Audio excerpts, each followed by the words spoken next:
Conservancy annual meeting. Jim McCormick was our speaker, and I met him some years back. He was a botanist for the Division of Naturalist Reserve. Hard times, financially, budgets.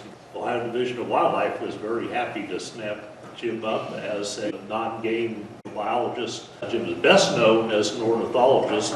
He was the first president of the Ohio Ornithological Society. He'll be the co-author of the forthcoming Ohio Breeding Bird Atlas II. He's also authored The Birds of Ohio and Wild Ohio, which won an Ohio Annal Book Award. Somebody may be familiar with Jim through his nature column that he writes for the Columbus Dispatch, and his interests go far beyond birds and plants. Lots of awards. The Ludlow Griscom Award he received from the American Birding Association, and the Ohio League of Sportsmen gave him their Conservation Communicator of the Year Award. There's your totem plant, maidenhair fern. This is going to be a wide-ranging romp through conservation, big and small. A lot of us that come down to Athens that are interested in nature and conservation know Hawk Woods, Riddle Woods now. And that's, as you all know, what really this group cut its teeth on in 2003, the year after it was founded, when that was threatened by logging. And it was a big success, so we can all enjoy Hawk Woods. Now, in the scheme of things, it might not be the largest place in the world, but it doesn't matter. Preserving these smaller areas that are near urban areas that people can get exposed to and see wildflowers like trilliums and many other animals is really, really important. And that place is full of wildflowers. It's a really nice old growth stand of trees, which, as you all know, is harder and harder to find in Ohio these days. It's got lots of birds, too, that breed in it.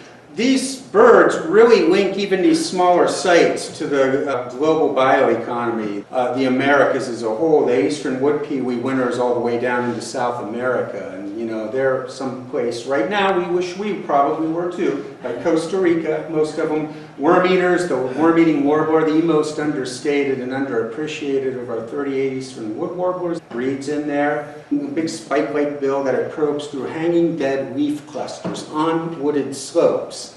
We're pretty specific with this little guy, who was also in Central America, or maybe the Caribbean at this time, and Louisiana water thrushes breed there as well. There are 38 species of wood warblers that breed in the eastern United States. There used to be 39.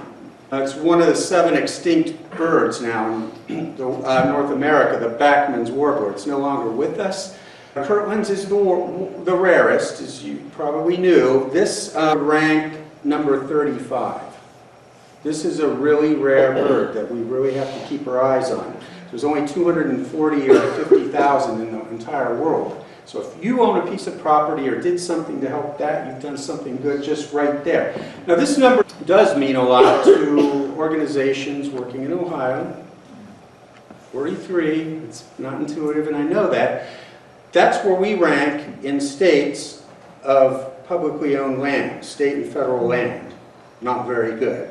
So, every bit of work that a conservation group like this does to add to that land mass, it's publicly protected and unusually available to the public, is a wonderful thing. We can't get enough of that. Here's a map that shows the winners. Alaska's #1 by a long shot. This is telling in its own right. All the states that have the most protected federal and state lands are out in the west, with one exception, number 10, New York.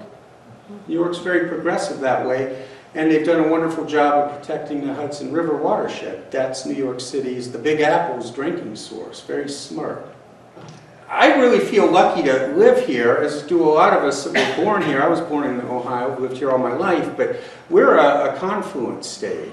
4 big competing elements meet right here in Ohio, which the upshot of that is there's a lot of diversity. You can see for yourself. Some of that, if you're a botanist, it's great. Over 1,800 native plants. And if you're into bugs, forget about it. You spend your whole life learning bugs. On the west, we have prairies. Prairies basically reached their eastern terminus in Ohio. There were small scattered prairies that went all the way to the East Coast, but for the most part, the tall grass prairie of the Midwest petered out in Ohio. It's an ever increasingly rare influence. 99.9% of the original prairies in Ohio have been destroyed. It's one of the hardest hit habitats. That's not just Ohio either. But we still do have some fabulous places in the western part of the state that look like that. Here's a map from my book, that Wild Ohio book that Bob mentioned, where we more or less showed where the big prairies used to occur pre-settlement. That was the game changer for us, by the way, pre-settlement. And if you wanted, you could really pinpoint a specific year, 1837, because that's the year John Deere released his plow to the market. And man, these prairies, those dark spots on that map went fast. This is the breadbasket of America. It used to be the biodiversity basket of America.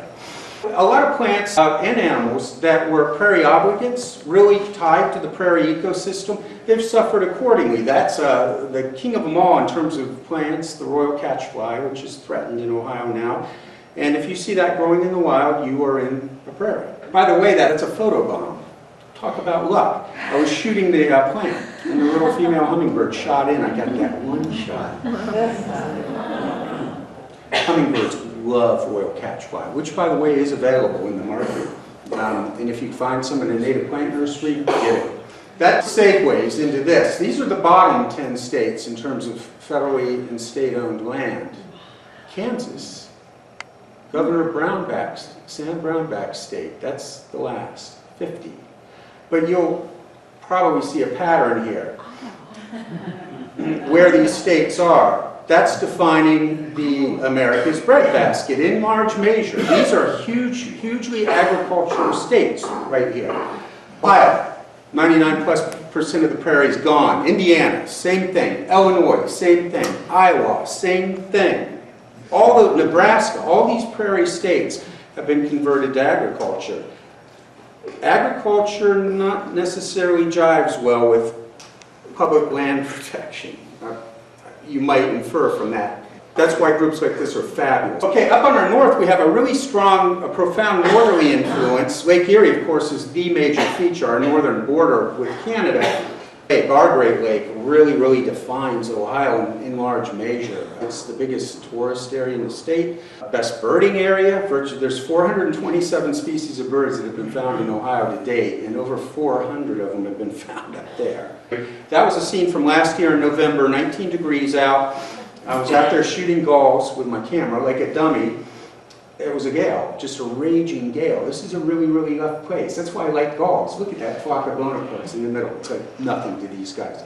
That cloud of birds, excluding the white gulls, are virtually 99+% red-breasted mergansers. Single day estimates are from Huron to Cleveland on Lake Erie. People have estimated as many as 250,000 red-breasted mergansers in a day. 100,000 flying by in an hour. I've seen this many times. That one flock right there, I estimate, was well over 10,000 birds. That's by far the most important global staging area for that duck that there is. Now, if you were a fish, like an emerald shiner or a gizzard shad, which is their main prey items, you would not want to be under the water right there when they come in, because that's what they eat. These are the sawbills with the serrated bills that are adapted to eat fish. Very few studies done on this species, which is one of the most poorly known ducks in North America, believe it or not, was done in western Lake Erie, and it showed the other third fish, emerald shiners, gizzard shad, and then round gobies, the invasive introduced round gobies. They love them, snap them up. So that's a good thing. Well, this occurs right now. These mergs are up there right as we speak. Probably the tail end of November is the absolute max for them.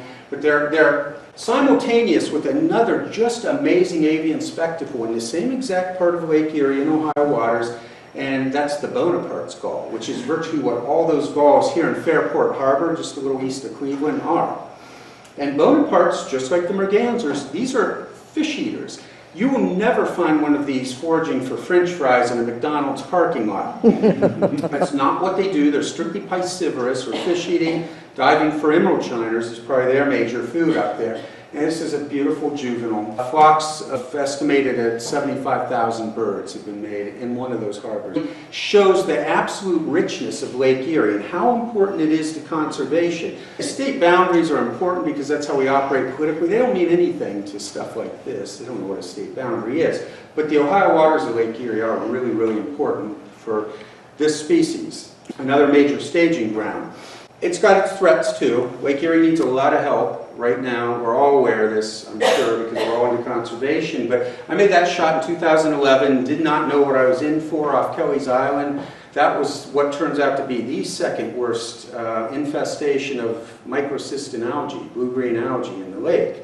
That's the same one that shut the drinking supply of Toledo down last August, 400,000+ people in that area. This is really nasty stuff. This ties into the prairies that I showed you before. This is what happens when you convert that much land to a use that's heavy on phosphorus and fertilizers, because that's where some people estimate 90% of this is coming from. And this was the worst year on record for it. So we really need to look at more habitat acquisition and conservation to protect these drainages that flow into Lake Erie, especially in the Maumee River Basin. This is a new one, and this is not a gloom and doom talk, but I just can't help myself sometimes with these things. This is the wind farm of hundreds of huge wind turbines over in Paulding and Van Wert County. If you ever drive 30 out of Ohio going to Indiana, you'll go right through this. If you do it at night, you'll think the aliens have landed because they all have these blinking lights on top, but you won't see the turbines, and they're everywhere. You won't even know what it is. Personally, I'm not against wind energy at all. When you stick these 400, 500 turbines out where I just showed you all the birds, then we got a problem. That's what's going to happen. Within 2 years, there's going to be 6, I think there are 500-foot tall ones off Cleveland, right in the area where I showed you all the birds, with possible plans to have hundreds out there. So wind energy really needs thought about where the site selection is. That might not be a good place. At the other end of the state, we have the Ohio River, that 451 miles of it bordering Ohio, and that's our southern boundary, and it brings its own special set of influences in the Ohio River Valley.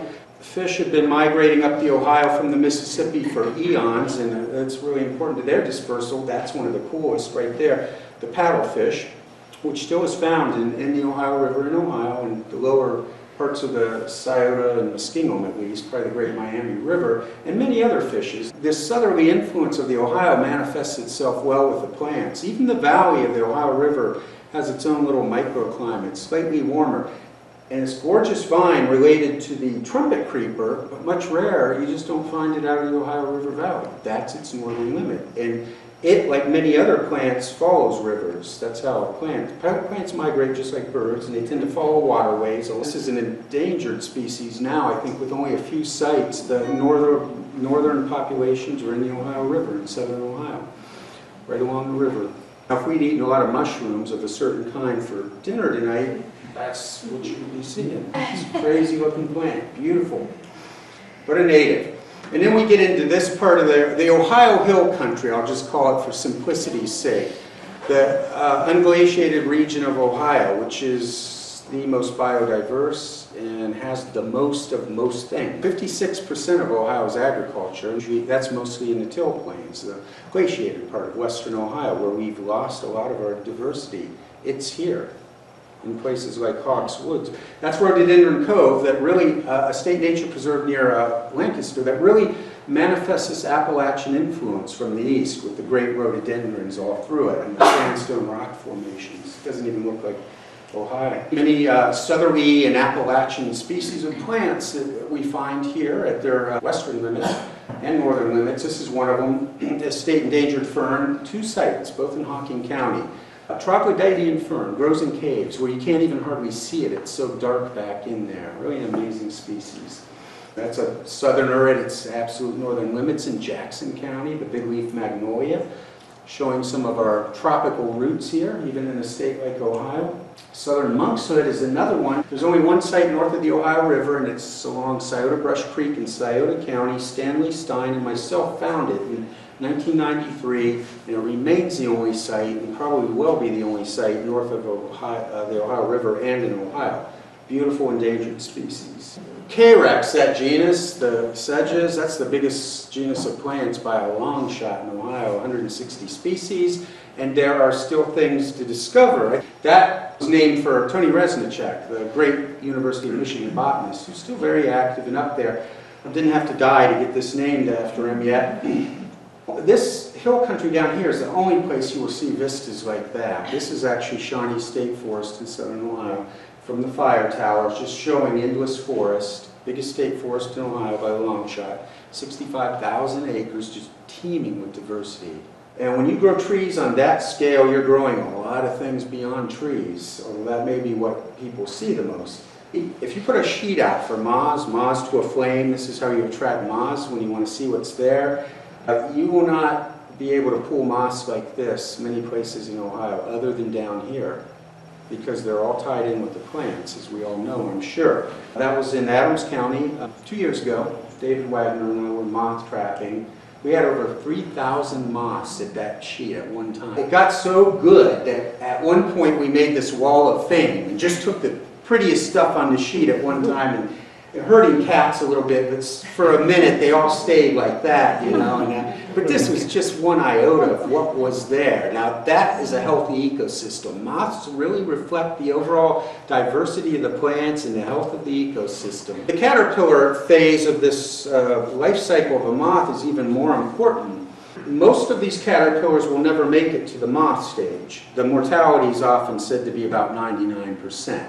So if you lay 100 eggs, you're a female moth, one of them gets back to the reproductive stage. That's why many moths carpet bomb reproduction. They lay thousands of eggs, trying to get one back to the reproductive stage, but it's not going to waste. These are little steaks on legs, nature's hot dogs, and everything eats them. This is one of myriad oak specialists. Oaks grow more caterpillars than anything. Oaks in general are very common down here, but they're doing the heavy ecological lifting, as are maples. There's bird food writ large. If you're a songbird, this is arguably the most important group of food for you, if you're a warbler or whatever. They aren't chemically protected, they're not toxic. These are the inchworms, you know, that inch along, only have legs on either end. And they rely on their fabulous crypsis or camouflage to get them through the day. They come out and feed at night. That's bird evolution deterrence right there. The thing looks so much like a stick, it's ridiculous. Still won't work. Most of them are going to get eaten and swallowed up to fuel things like that. So when you have that kind of forest going on that scale, which 95% of Ohio, believe it or not, used to be before John Deere arrived, we arrived, settlement, all that, these birds had a really easy row to hoe when they migrated from the tropics of the Caribbean or Central America, South America even, to their northerly breeding grounds, like this. Most chestnut-sided warblers that you see down here in migration, they're going well north of here up into Michigan and even points north to breed. Lots of food, lots of oaks, lots of caterpillars to stop and eat and refuel and make these incredible journeys on. The parents of that little stub-tailed chick, red-eyed vireo, which is just out of the nest, they are the Freddy Kruegers of the world to a caterpillar. They eat probably 80% caterpillars, and they're really good at finding them. This little fella, if he made it, and I hope he did, he will do the same. Without caterpillars, no droning song of the red-eyed vireo all summer long, all day long. Birds like scarlet tanagers would disappear. All these songbirds depend heavily on caterpillars, and even a lot of non-songbirds. So it's really, really important to conserve these big areas, like Shawnee or the Wayne National Forest. And there's the poster child, probably for declining neotropical songbirds that depend on large forests. The cerulean warbler, it's estimated that 80% of the population has disappeared in the last 50 years. You pull the rug on native plants like oaks and maples that are growing all those caterpillars, you pull the plug on that too. So what you're doing down here to get rid of that ailanthus and stuff is wonderful for this bird, which winters in Venezuela and Colombia on the slopes of the Andes, way down here.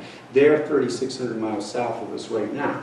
I just wanted to talk a little bit about the genesis of the modern conservation movement. And warblers tie in with the person that, believe it or not, was probably arguably the most important modern president, at least, for conservation. The only president to ever resign the office, forever tarnished by Watergate. We're aware of this history with Nixon.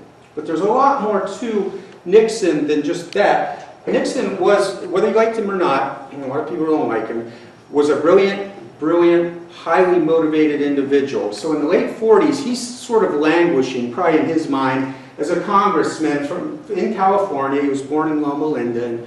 but he wanted to be much more than a congressman. So in the late 40s, he was on the House Un-American Activities Committee. Ferreting out communism was a big thing. In 48, that guy was brought before the committee, Alger Hiss. So Hiss is accused of being a spy.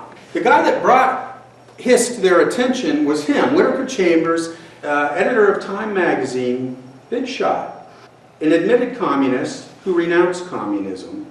So he made no bones about his history, but he knew the skeletons in the closet, and he came to him and said, look, your guy, Hiss, who was a big shot in the State Department at the time and privy to a lot of inside post-wartime information that was very classified, you got a spy in your midst. It's Alger Hiss.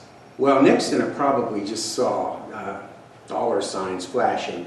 If this could be proved, well, of course, Hiss adamantly denies this. So they had Chambers in a subcommittee meeting, and they're grilling him. What about this Alger Hiss would no one else know? Do you know anything that we can pin on him later? Whittaker Chambers says, yes, they're ornithologists. His wife, Priscilla, and he are just gung-ho about birds. And one time they came into one of our communist meetings raving about a prothonotary warbler they had seen on the banks of the Potomac River. They just couldn't contain it. Well, that's pretty good, you know, who's going to know that? Not a lot of people. So, on a later subcommittee meeting, they've got Hiss back in there, and they're grilling him, and one of the members, not Nixon, says, have you ever seen a prothonotary warbler in some way, shape, or form? And the guy couldn't help himself. He says, yes, right on the banks of the Potomac. Well, bingo! Now they pretty much know that this guy was attending these meetings and associated with the Communist Party at that time. This led to Nixon's ascendancy. They couldn't get him on treason charges, Alger Hiss, but they did get him on perjury charges, and he served 3.5 years. You could make the case that that would not have happened without that prothonotary warbler. So that would be the first of the Nixonian warblers. Nixon's star ascended at that point. This got him into public limelight. He was elected to the Senate shortly after that, 1950. Eisenhower tapped him for both terms of his presidency as VP. After that, he went back into private legal practice. And then in 1967, I think it was, he announced his bid for the presidency, and the rest is history. He won it, and on January 20th, 1969, Richard Nixon was inaugurated as our 37th president. But Nixon was born in 1906. He was born at a time when pollution in this country was at its worst. He was in California, but very aware of this. There were no EPA, there was no real restrictions on pollution. That's what the upper Ohio River Valley looked like at that time. And he was very aware of this and had seen a lot of the worst of the polluters in this country. It got worse. In the Cuyahoga River Valley in downtown Cleveland in 1952, the Cuyahoga River caught on fire for the first time. Didn't really make headlines. That's bad, pollution-wise, when your river is involved in flames. But people are starting to take notice of this problem that we've got and how we're treating our environment and all the contaminants and pollutants. She played a huge part in this. In 1962, Rachel Carson's book came out, Silent Spring. This really raised the awareness of Americans about the chemical toxification of the environment. So she was a real player in this. And finally, in 1969, for the 13th known time, the Cuyahoga River caught on fire. People are sick of this. That's the fire everyone talks about when they talk about the Cuyahoga River. It still has that stigma in a huge way, even though the river's totally cleaned up from them. Well, this is right when Nixon's elected president. So 1970, he's finding his feet in office, and like any good politician, Nixon is totally attuned to the public mood. And he knows that people are fed up with this stuff. I was born in 1962, and I remember this stuff as a really little kid. Remember him? The Crying Indian and all the commercials? Espera Oscar de Corti, that was his name. He was not an Indian. He was born in Louisiana of Italian parents who immigrated to this country. But he played an Indian really well. And, you know, that he was associated with this pollution. 1970, the first Earth Day happens. Two senators, John McConnell and Gaylord Nelson, were the ones that drove this, but they were getting a lot of feedback and advice on this. April 22nd, they decided on. That's ironic. That's Nixon's date of death. Vladimir Lenin was born on April 22nd, and back when this was launched, that did not escape people. And they're like, a bunch of commies getting together or something, celebrate Lenin. What is this? Complete coincidence, but that probably tarred it a little bit. Didn't matter. 1 million people showed up in New York City to celebrate the first Earth Day. They packed Central Park. Now, any politician's going to take notice of that. That's a mob of voters. And Nixon certainly did. We've had Earth Days ever since. They've only gotten bigger and spread widely. So in 1970, he started the EPA, the Environmental Protection Agency.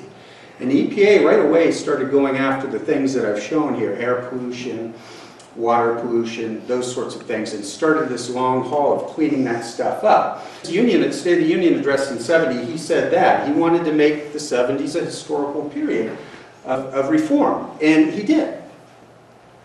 For whatever reason, I don't care what his motivations are, he certainly did do that. And we started on a different path. One of the ways that the cleanup, because of the EPA and all the reforms associated with their rules on power plants, were lichens, of all things. That's our newest booklet, by the way. The Division of Wildlife publishes a series of these. In the 1960s, especially, and then well into the 70s, areas like the Mahoning River Valley, huge swaths of the Ohio River Valley, southern Ohio, there were no lichens. None at all. Probably the country's leading lichenologist. We're lucky to have him. He's in Ohio. Ray Showman, American Electric Power employed him starting in the 60s to study lichens as bioindicators of air pollution, especially sulfur dioxide emitted from coal plants, because that kills lichens like no one's business. That's what got rid of all the lichens. He basically says that it's like nothing ever happened now. Air quality has gotten so much better. All the lichens have recolonized, and it's like it always was. That's a legacy of having an EPA. And that's the shovel of the big muskie, right, over in Miners Memorial Park in Morgan County, Ohio. You could fit a couple school buses in that thing, and over its career, it contributed immensely to this cool sulfur dioxide pollution. And there's some lichens now growing on the tree, taunting the shovel, which would not have been there at one time, I will almost guarantee you.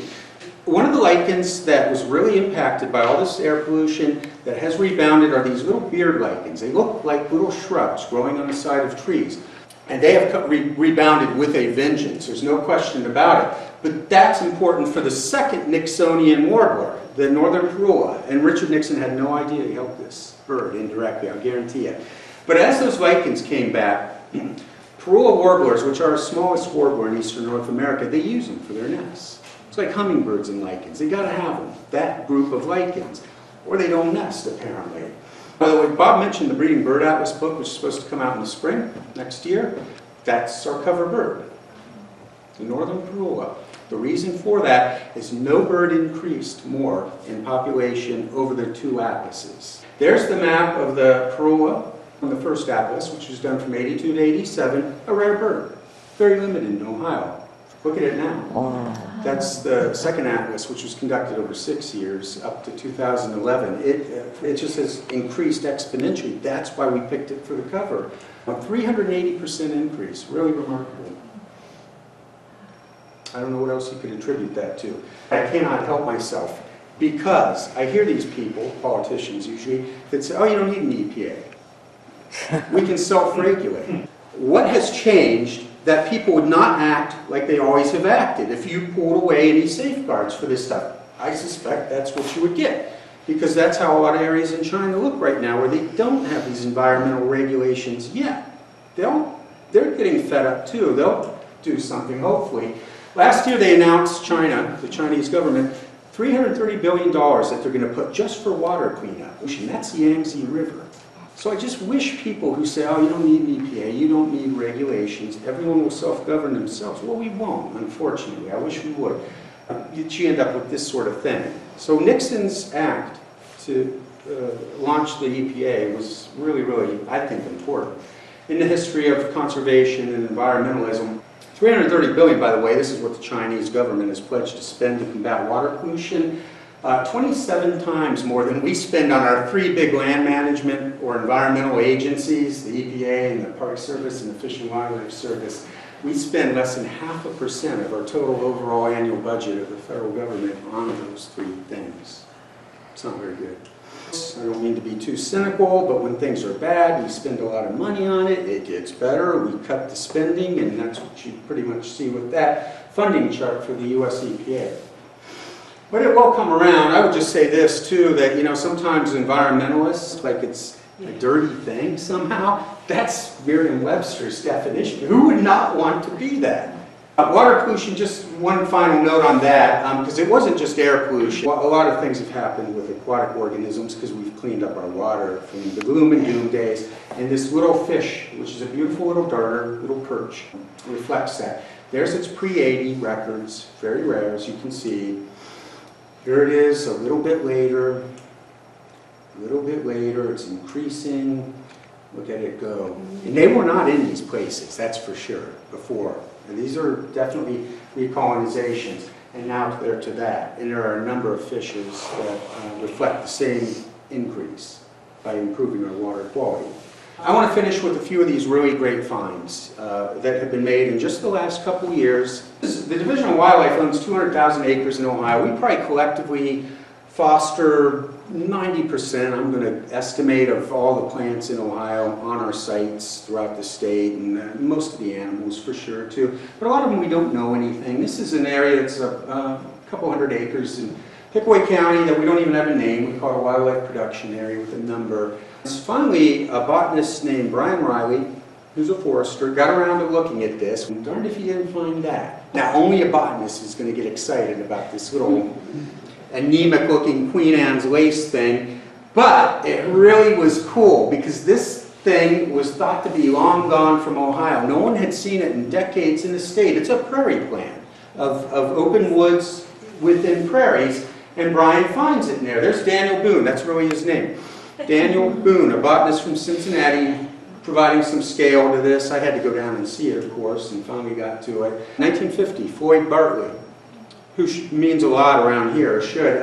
He was the guy who found it. So it's rediscovered on an area that was protected, that we really had never gotten around to looking at, but the plant was there. It doesn't matter if you inventory everything. It's just good. They don't make more land. You just got to snap it up when you can, look at it later, if that's what it entails.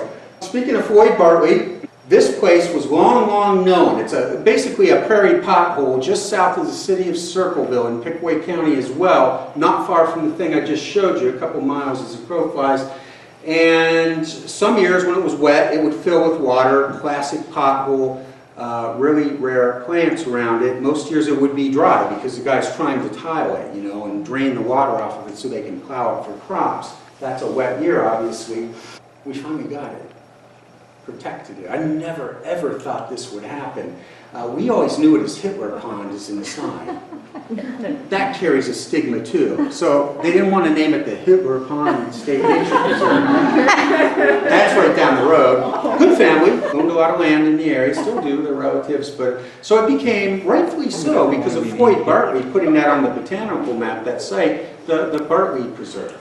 And as well it should be. This is the most famous plant that Floyd found there, the little bulrush of the western U.S., the easternmost population, the only one in Ohio, and it's still there. It survived all those years of agriculture and whatnot. The seeds were in the seed bank, and up it came. And it's one of many mega rare plants. Floyd Bartley specimens are in the Floyd Bartley Herbarium, which Phil oversees over at OU.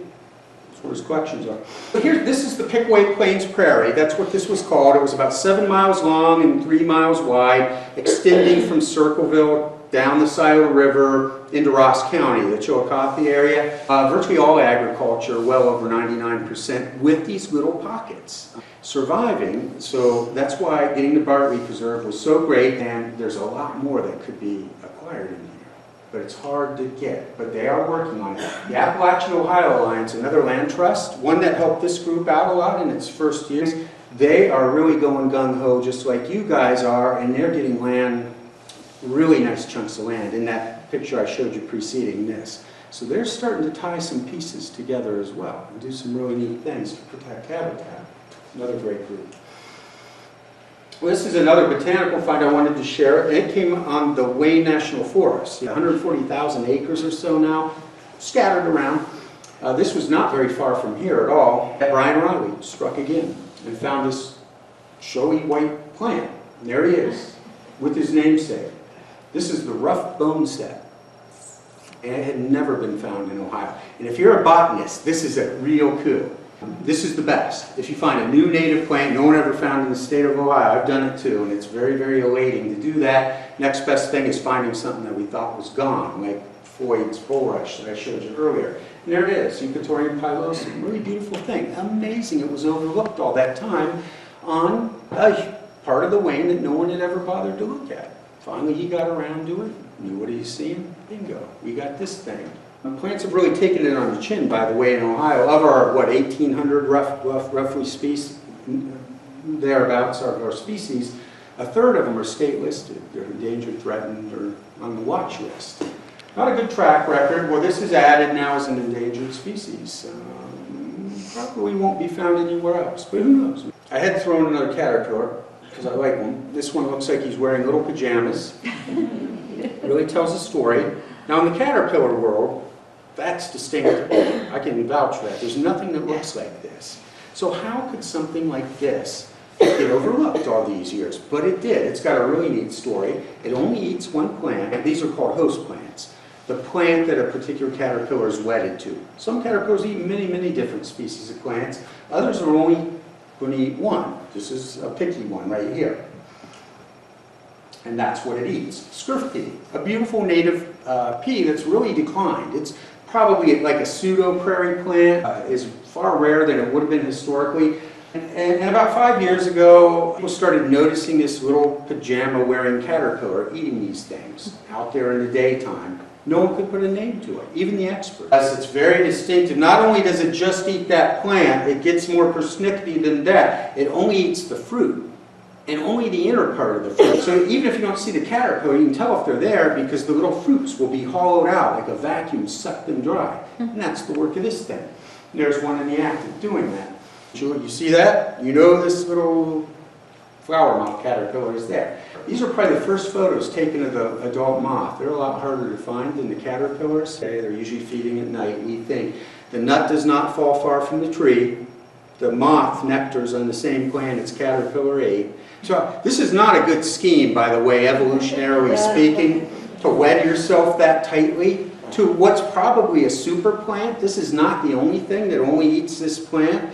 So we should be stewards of plants like this and really protect the areas, the little tiny prairies that they occur in. For Adams County, Ohio, those cedar glade prairies, just these little tiny fraction of an acre openings full of that scurf pea, that's where we find this moth. Now the moth was supposed to be published and named to science this year, but it hasn't happened yet. So this is unnamed. This is a new species of science, this splashy little thing that no one has yet put a name on. Right here in Ohio.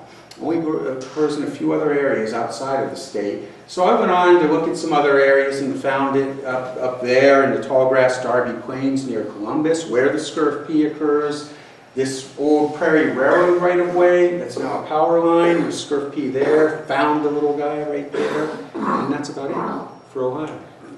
This is one of its mega rare associates. This little moth, we call it the Copriobexiloma, only eats the same plant and occurs right with the other moth. There are things to be found out there. Who knows what we haven't found yet. This is a beautiful classic Adams County prairie, south central Ohio, all the way down there by the Ohio River. These are some of the richest plant diversity habitats in the state of Ohio or the eastern U.S., full of things. And we were in one a couple years ago looking for spiders, of all things. I was with these weirdos that like spiders, and I am one of them. And they were looking at something else, and I saw this hole, this burrow. I kind of knew what it was, even though I hadn't seen the spider before. And that penny gives you some scale of this. I'm not kidding when I say weirdos that I hang with. These are my good friends. They had this piece of equipment with them called a borescope. This is like what you would give someone a colonoscopy with. It's a tube, flexible tube with a light on the end and the camera. And then you see the picture on that little square box that Laura is holding. So we funneled that on down into the hole. We think we know what could be in there. There's a picture of the screen. This is looking good. This is 6, 8 inches down there in the depths of the hole. And then let's see if we can get that video to go. This is actual borescope video of the very moment we found this thing. Now, most people would be horrified by this. This is big. Those are what are called chelicerae, the fangs, basically, the orange parts. This is a male spider. There's a couple big species that burrow like this. Now, you want to talk horror show, don't ever come back as a little insect. Because what could be your fate if you were around that is they sit near the entrance to that turret at night. You come too near, this thing comes shooting out of the ground and grabs you and sucks it, pulls you back into the burrow. This is worse than any horror movie. It turned out to be what we thought it was, and that was the Carolina wolf spider. The biggest burrowing wolf spider in the eastern U.S. No one had seen this for 50 plus years in Ohio. We thought it was gone. We know at one time it was the most common burrowing wolf spider in the state. That's a remarkable decline. We can probably thank agriculture for that. You know, they don't survive tilling of soils or things. This was in an area that the Nature Conservancy protected, had never been plowed, never been tilled, and there's quite a few of these spiders in there. Found it at one other site down there so far, that's it. This is actually a small one. It was a male. The females get even bigger than this, and that picture caused it to go viral. I write for a newspaper, and I sent it to my editor, and he goes crazy, because he knows people are going to go ape over this, because that looks like a garden hose. But it's not. It's this little, it's the size of a pencil or so. So that got more media attention probably than any spider in recent history. But what a wonderful thing, to me at least, to know that it still occurs here because someone bought the land and protected it. The singing insects are a classic part of the late summer and autumn soundscape. The world would not be the same if we didn't hear all those katydids and crickets and coneheads and all these things. They don't vocalize. They're rubbing their wings to create these wonderful sounds, these symphonies of fall. No one does it better than this. This is not a well-known one, but it has the most complex song of any of these singing insects, we'll call them. It's a very long, 14, 15 second long, all these flourishes and swirls. You have to have good ears or you'll miss a lot of it. It's out of your hearing range. And they're pretty localized in Ohio, but they are in Adams County. We were out last year, though, on doing some nighttime field work, do a lot of that. And that's the first known picture of this. I was the one that heard it, and it was in a weird place, so I went and found the bug, got that photo. That's the only one I got in the field of the first one. And we shared this with experts and whatnot, thinking it was something weird. We didn't know at the time. We brought it into captivity. We actually had to make a couple specimens of this. We recorded its sound in the field and in captivity. So we have DNA specimens, samples of this, and there's a close-up of it. It's grooming, just like a cat. They're fastidiously neat animals, always grooming their antennae and legs and ears and all that. So we don't know what to make of it. We know it's not the common virtuoso katydid that I showed you in the first picture, because it's got green legs and the song's different. So there are only 4 of these things. Here's all their maps, and it looks mostly like this thing called the Cajun katydid, which is in Arkansas, Louisiana, down in that Mississippi, that part of the world. But look how far removed this site is. This is the edge of Appalachia Preserve in Adams County, and known stronghold for all these bizarre disjunct species and things that have been described to science from down there. A weird little Bermuda Triangle of biology, if you will. So that's where it comes from. Well, it turns out on the katydid, it's new. We sent it to the expert, a guy at the University of Florida. He goes, this is not like anything else. It's going to get named as a new katydid, which is something. Katydids are kind of big, flashy insects and fairly well known. And insofar as we know now, it is only known from the state of Ohio. Could be the Ohio katydid. We don't know. Ohio virtuoso katydid. Well, that's what we found. And inside of that yellow circle, we had a very localized area. We found other since, all very near one another. That's the 16,000 acre now edge of Appalachia Preserve, the Nature Conservancy. And they've embarked on this ambitious project in yellow to link that with the 65,000 acre Shawnee forest to the east, in Scioto County mostly, which will create this mega preserve that could be pushing 100,000 acres. And that's where the spider and the katydid live. So they could be in good hands. I hope so. This is the only place, by the way, I think you could ever do that in the state of Ohio on this scale. Link this sort of huge bioreserve together. You might be able to do it down here somewhere, but it would be a challenge. Because animals are very resilient. So are plants, but animals will come back if you give them half a chance.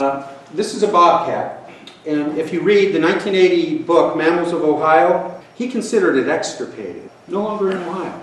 Well, we all know that's not the case now. Forests have rebounded through the work of groups like this and others, and now we get hundreds of bobcat reports a year. Look at this. My friends Laura and David Hughes made this with the trail cam in Monroe County, which is near the epicenter. Noble County is probably the epicenter. Watch when he's intent on something. They hunt just like house cats. The trail cam, we'll come back.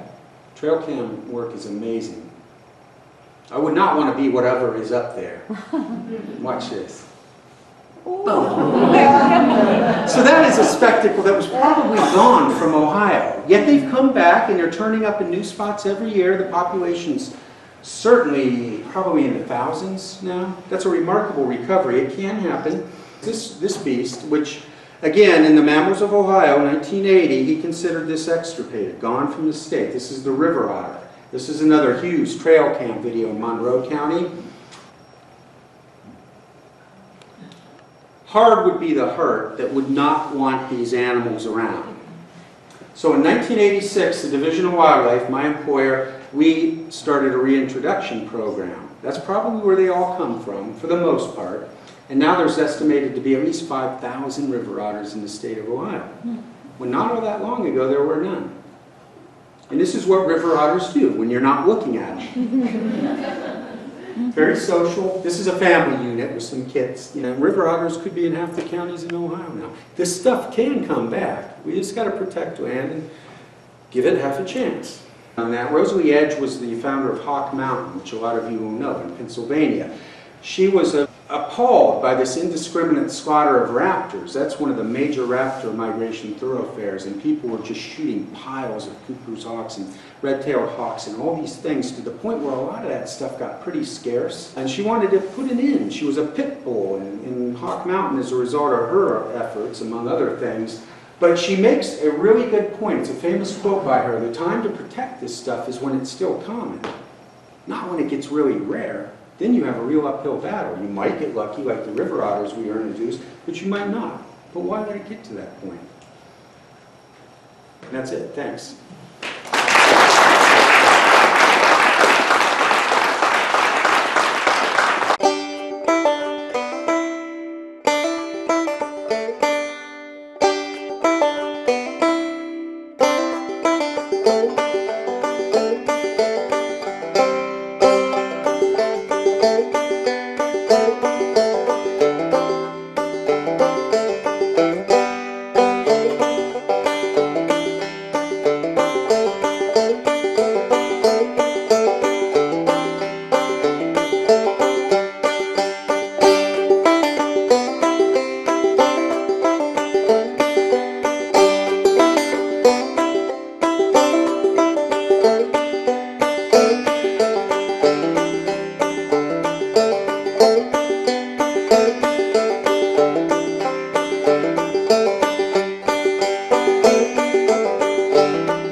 It is getting looking at really cold temperatures that global warming is terrible. Kind of how I think, that shows right, but that's the other side. I didn't bring home. Oh, no, that's a joke. Because I can just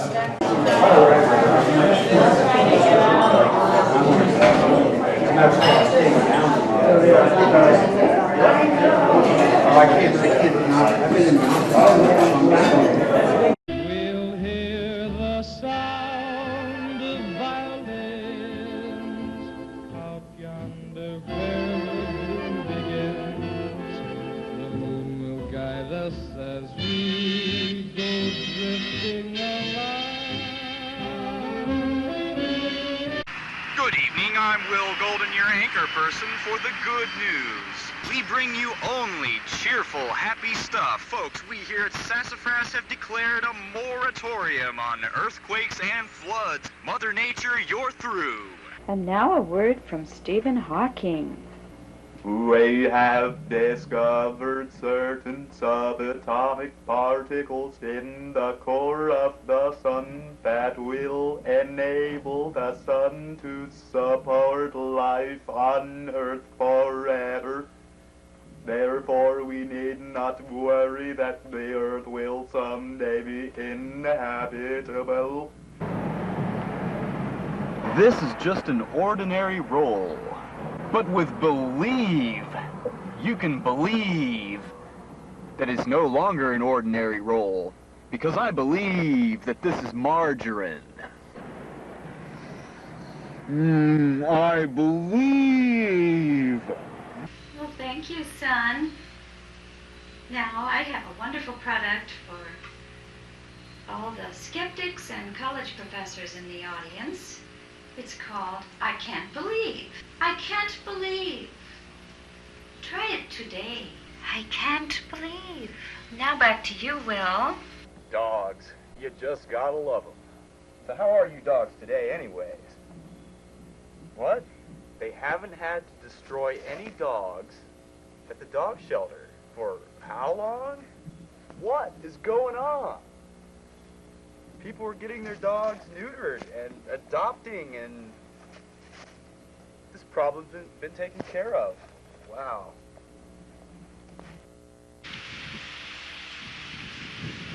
Whisper in my ear. He says that they haven't had to destroy any cats at the cat shelter for a long time in Athens. Why? What's going on? Oh, people are getting their cats spayed and they're all adopting a cat. Isn't that good news? How did you find that out? Oh, you read it in the paper. Well, that's great. Back to you, Ed. Well, my good news is I sold all my eggplants this week. You didn't. I did, except this very one, and we'll have this for supper. Wow. Sold all the eggplants. That's kind of unbelievable. That's never happened before all year. Newsflash, I have wonderful news for all you folks out there in TV land, all you couch potatoes, that is. From now on, public access shows will have only the highest standards for creativity. That's right, from now on, we'll give Fox a run for their money. Oh my, I never thought this day would come. The ozone layer, it's back! I guess everybody's decided they don't need sport utility vehicles or CFC-powered air conditioning devices. Wow! Just look at it. It's beautiful. I'll see you later, Bob. That was OU President Robert Glidden. Of course, I call him Bob. I can hardly believe what he just told me. It's amazing. He said every OU student has given up smoking cigarettes 2 days ago. And binge drinking. It's gone. He is so sorry for insulting Athens businesses by introducing Walmart. And he's taken it all back. No floodplain building after all. Oh yeah. And he's also going to give back his raise Boy, this place sure is shaping up, isn't it? Would you look at that? Frank Sinatra is not dead after all. He's alive and well. Oh, thank God.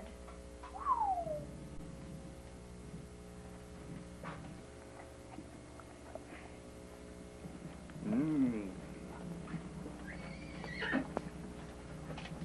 Mmm. Here you go, boy. Here you go, boy. Yeah.